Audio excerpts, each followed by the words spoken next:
The night my husband told me not to bother coming home, I was still wearing a hospital gown with an IV needle taped to the back of my hand. I had been in a car accident 4 days earlier.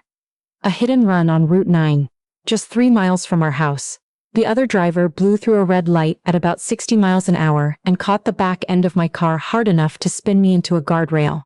I fractured 2 ribs, broke my left wrist, and spent the better part of a week drifting in and out of consciousness while machines beeped next to my head and nurses changed my IV bags without waking me. My name is Cassandra. I was 31 years old, 7 months pregnant, and completely alone in that hospital room when my husband, Marcus, called to tell me he needed space. Space, I repeated. I thought I had misheard him. The painkillers made everything feel like it was wrapped in cotton. "You've been so difficult lately," he said. "Always pushing into things that aren't your business. I just need some time to think." I held the phone against my ear and stared at the water stain on the ceiling tile above my bed. I had been investigating him. I hadn't called it that at the time. I just thought of it as paying attention. Noticing things. The receipts for hotel rooms in cities he claimed not to have visited. The second cell phone I found in the glove compartment of his car. The $40,000 wire transfer from our joint savings account to an LLC I had never heard of, a company called Vantage Line Solutions, with a registered address in Delaware and no online presence whatsoever. I had brought it up 3 weeks before the accident. We fought for 2 hours. He told me I was paranoid and controlling. He said I had always been like this, that I needed to see someone, that I was imagining things because of pregnancy hormones, and somehow the way he said it, calm, almost bored, like he'd expected this particular thing 100 times before, made me wonder for about 48 hours if he was right. Then I kept digging. He hung up before I could say anything else that night. I set the phone down on my chest and breathed very carefully because breathing hurt. My ribs hurt, my wrist hurt. My baby was kicking, which I took as a sign that she was fine, and I put my good hand on my stomach and just held it there for a while. My parents arrived the next morning. I heard them in the hallway before I saw them, my mother's voice carrying that particular clipped quality it gets when she's performing composure for an audience. My father was quieter, which was always the warning sign with him. They came in and stood near the door. My mother sat down in the visitor chair but positioned herself at an angle, as if she might need to leave quickly. My father stayed standing with his arms crossed, looking at the monitors next to my bed, the way men sometimes look at things when they don't want to make eye contact. "How are you feeling?" my mother asked. "Like I got hit by a car," I said. She made a sound, not quite a laugh. "You always had that dark humor." I waited. I knew them well enough to know that whatever they had come to say, they weren't going to say it first thing. My mother asked about the baby. I told her everything looked stable, that the doctors wanted me to stay another week minimum, and that I would need help when I got home. I said it directly. I had already planned the conversation in my head during the long hours when I couldn't sleep. I needed someone to stay with me. I couldn't drive for at least 6 weeks. With Marcus apparently needing space, I couldn't manage on my own, especially not in the last stretch of pregnancy. My mother looked at my father. My father looked at the wall. "Cassie," my mother said, "you know we would love to help. But your father has his back procedure next month, and I'm going to need to be available to care for him." "The timing is just timing," I said. "It's not that we don't want to." "I'm in the hospital," I said. "I was hit by a car. I'm South President, and my husband just told me not to come home. I'm not asking you to move in permanently. I'm asking if you can stay for a few weeks." My mother pressed her lips together. "We talked about this last night. Your father and I, we think the best option is probably a short-term care facility, just until you're on your feet. There are very nice ones that also accommodate." I stopped listening somewhere around that point, not because I went somewhere else in my head, but because everything she was saying became very clear very suddenly. They had talked about it last night. They had prepared. They had a solution already ready to hand me so they wouldn't have to be involved. I looked at my father. He still wouldn't look at me. "Okay," I said. My mother seemed relieved. She patted my hand, the one without the IV, and said something about calling the insurance company and finding facilities with good reviews online. My father finally looked at me then, just briefly, and something passed across his face that I couldn't fully read. It might have been guilt. It might have been nothing. They left before lunch. I stared at the ceiling for a long time after that. The baby kicked again. I thought about the $40,000. I thought about Vantage Line Solutions. I thought about the hotel receipts and the second phone.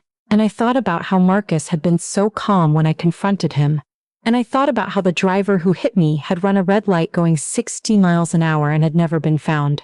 The thought came slowly. I didn't want it. I held it up and looked at it from different angles and tried to find the place where it fell apart. It didn't fall apart. I was reaching for my phone when the door opened. My grandfather walked in carrying a paper bag from the diner 2 blocks away and wearing the same green cardigan he'd owned since before I was born. He was 74 years old. He had driven 3 hours from Hendersonville because my cousin had seen something about my accident on Facebook and had called him. "Nobody told me," he said. He set the bag down on the tray table and looked at me the way he always looked at me, which was directly without the performance. "Why didn't anyone call me?" "I didn't want to worry you," I said. "Cassandra." He sat down in the chair my mother had just left. "You are in a hospital bed with a broken arm and a baby coming. You are supposed to worry me." His name was Walter. He was my mother's father, which I had sometimes found confusing, given how completely different they were from each other. He had worked 40 years as an electrician and retired to a small house in western North Carolina with a vegetable garden and 3 cats and a habit of reading 2 newspapers every morning. He was the most straightforwardly honest person I had ever known, and sitting in that room with him felt like finally breathing real air. He unpacked the diner bag, grilled cheese, tomato soup, a piece of apple pie. He said the hospital food was probably terrible, and he was right. We ate together, or I ate, and he had coffee, and I told him everything. About Marcus and the bank account, about Vantage Line Solutions, about the hotel receipts and the second phone, about the accident, and the driver who was never caught, and the thought I had been trying not to have. He listened without interrupting. He had always been good at that. When I finished, he was quiet for a moment. He turned his coffee cup in his hands a few times. Then he said, "Do you have the name of that LLC?" I said. "Registered in Delaware." He nodded slowly. "And you said $40,000 from our joint savings." "I found it about a month before the accident." He said it was an investment. He got very upset when I pressed him on the details. My grandfather said, "I know someone." He didn't elaborate, and I knew better than to ask him to. He had a way of doing things quietly and then presenting you with results. He stayed for 4 hours that afternoon. He watched whatever I wanted on the small television mounted to the wall. He asked about the baby, whether I had a name, what the nursery looked like, whether I had a good OB. Normal questions. Grandfather questions. By the time he left, he had promised to be back the next morning, and for the first time since the accident, I slept through most of the night. The next morning he arrived with breakfast and his reading glasses and a yellow legal pad. He sat down across from me, put his glasses on, and said Vantage Line Solutions was incorporated 11 months ago. The registered agent is a law office in Wilmington. One of the 2 principals on the LLC is a man named Patrick Cole, the other is your husband. I already knew what I had suspected. Hearing it said out loud was still something different. "Patrick Cole," I said. "He's a commercial real estate developer, operated out of Atlanta originally. There's a lawsuit pending in Fulton County. A former business partner alleging Cole defrauded him out of roughly $600,000 in a property deal. The suit was filed 8 months ago." He paused. "Your husband was deposed in that case 6 months ago." I thought about the calmness on Marcus's face when I confronted him, the boredom, the way he had turned everything back onto me. "He knew I was getting close," I said. My grandfather didn't answer that directly. He said, "The accident is being investigated as a hit and run. There's a detective assigned to the case." He slid a piece of paper across the tray table. A name and a phone number, handwritten. "I'd like you to call her today, Grandpa. I know you're thinking about what happens after, whether you have proof, whether anyone will believe you, whether it's worth the fight." He folded his hands on the legal pad. "Call her, let her do her job. That's what she's there for." I called Detective Renee Holt that afternoon. She came to the hospital the next day. She was in her mid-40s, methodical, with the particular quality of stillness that I've noticed in people who are very good at their jobs. She had a small notebook and she wrote in it constantly while I talked. She didn't react to much, which at first I found unnerving, and then I realized was exactly the right response. She was collecting information, not performing sympathy. She had already pulled the accident report. The intersection had a traffic camera, but the footage from that camera had been corrupted, or appeared corrupted, for a 15-minute window that included the time of impact. She said this in a way that made it clear she didn't think the corruption was coincidental. I told her about Vantage Line Solutions, about the $40,000, about the Fulton County lawsuit. I told her about the hotel rooms and the second phone. I told her that Marcus had told me, while I was in a hospital bed with broken ribs, not to come home. She wrote all of it down.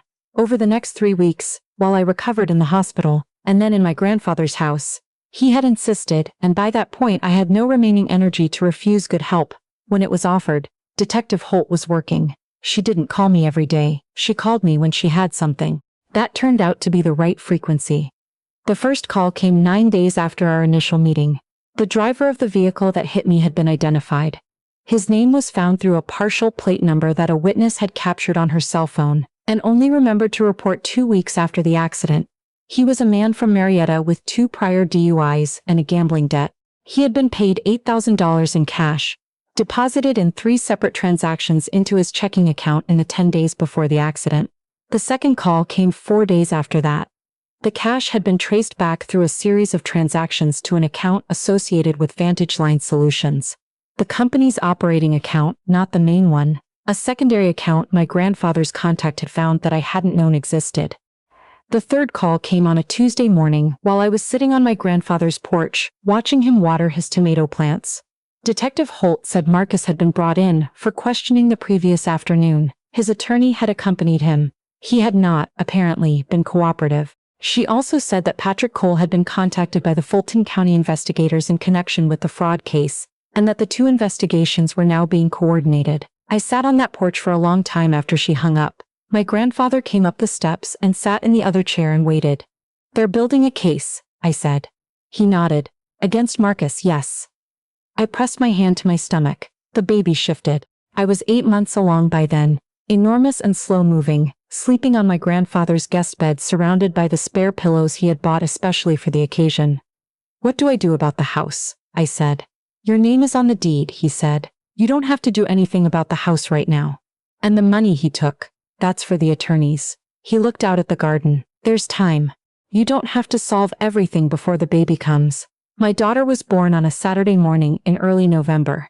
My grandfather drove me to the hospital at 4 a.m. He sat in the waiting room for 11 hours reading a Tom Clancy novel he had already read before.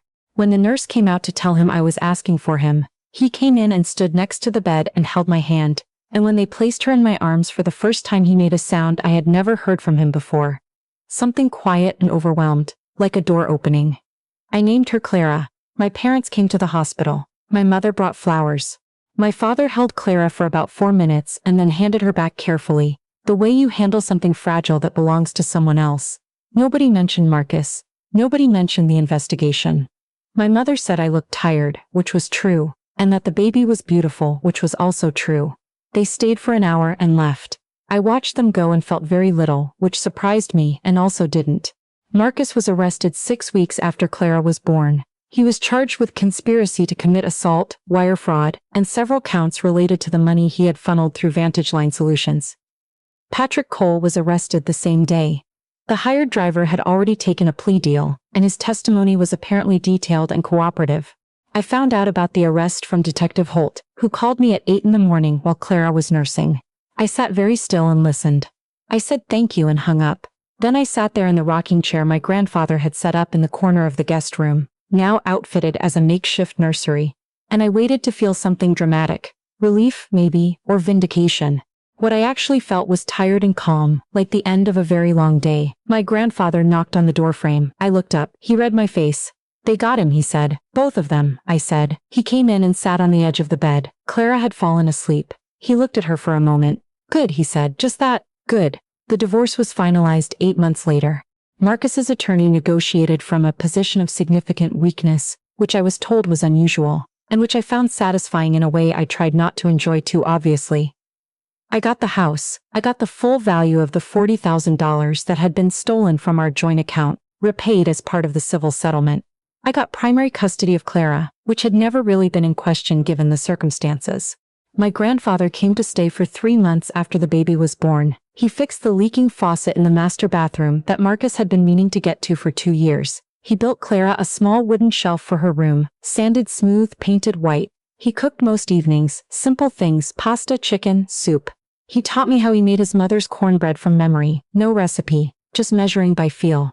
In the mornings while Clara slept, we sat at the kitchen table and drank coffee and talked. Sometimes about the case, sometimes about nothing in particular. He told me stories about my mother as a girl that I had never heard. He told me about my grandmother, who had died when I was 6, and how she used to organize neighborhood collections every Thanksgiving to make sure families who were struggling had enough for the holiday. He said my grandmother had always been able to tell when someone needed help before they said so, and that I had inherited that quality, which was both a gift and a burden. "You saw something was wrong," he said one morning. "Even when everyone around you was telling you that you were wrong to look." "I almost stopped," I said. "After Marcus, he was so convincing. For a couple of days I thought maybe he was right. But you didn't stop." "No." He wrapped both hands around his coffee mug. "That's the thing about people like him. They count on you stopping. They study the exact moment when most people give up and they push you right to that edge. Most people, it works." He paused. "You're not most people." I thought about the night I lay in the hospital with a broken wrist and cracked ribs and an IV in my arm, listening to my husband tell me over the phone that he needed space. How small I had felt, how entirely alone. "I didn't feel like anything special that night," I said. "No," he said, "you never do." Clara is 14 months old now. She walks, runs really, careening from one piece of furniture to the next with the absolute confidence of someone who has not yet learned that falling hurts. She says a handful of words: mama, more, dog, and something that sounds very close to the noise the cats at my grandfather's house make. I went back to work 4 months ago. I'm a pharmacist.